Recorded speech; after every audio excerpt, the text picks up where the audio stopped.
So here we are at the Park Theatre in London, Finsbury Park, and Raj is here. Hey Phil, how are you? I'm good. We've just come out of the new production, well I say new because I think it was at Edinburgh 5 years ago. Was it?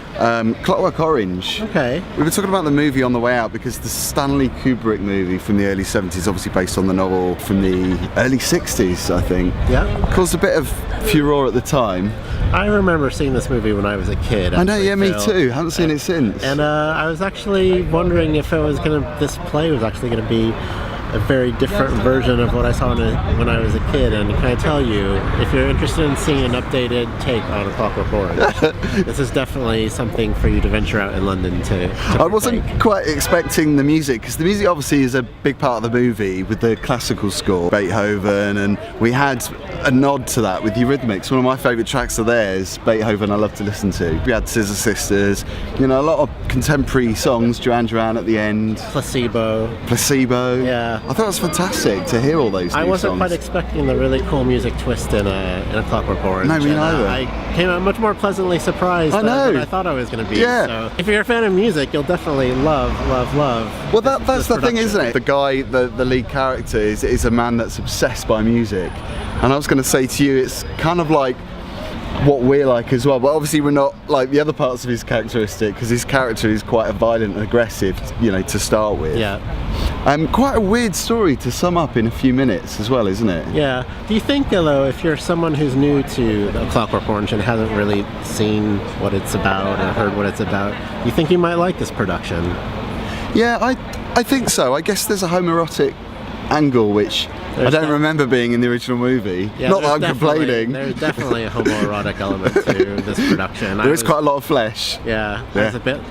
Whoa, did I just see that? There's a couple of those type moments, but it's a bit in your face, isn't it, some of it? Yeah, but you were right up there, so you're I was right up there. Got someone yourself. There was a moment where the Droogs came over and they were singing, and they were on the walkway, and they were literally right above me. I could literally smell them. Obviously, lots of emotions after seeing this production of Clockwork Orange.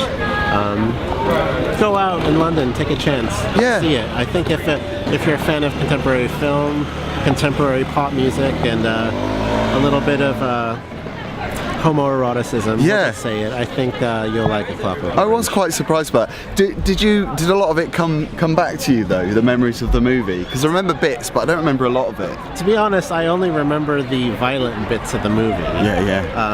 Because that's why it was so controversial back in the day, was because it was so violent. And then, so that's what I was expecting, but you know, now that I'm a little older, I can appreciate the coming of age part of the story as well, which was brought back a lot of, you know, good memories. Because he's quite angsty. Yeah.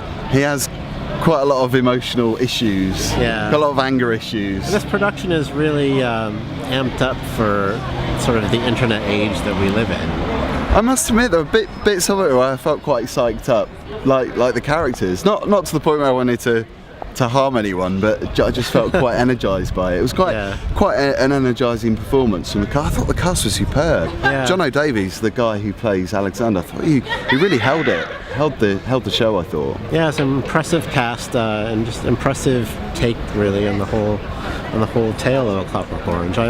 I feel quite energized as well after seeing it. I'm wet now that it's started raining. I kind of want to see it again. So it's on here for the next couple of weeks. You can see all the details on the screen of when it's running and in the show notes below as well. Hopefully we'll see you soon, because we're going to go to the BFI Flair Festival. Yeah, that's coming up. And you've got a gig soon. Tell us about the gig, which is with Dragonette. Yeah, on Tuesday night at Underbelly in Shoreditch, EQ Music is presenting Dragonette for the very first time. It's their only London tour stop for quite a while in promotion of their latest album, Royal Blues. So, which is fantastic. Yeah, I can't wait. It's actually one of our bigger gigs that we've ever done. So, Looking forward to that. We'll see you at that. All right. Good to see you, Raj.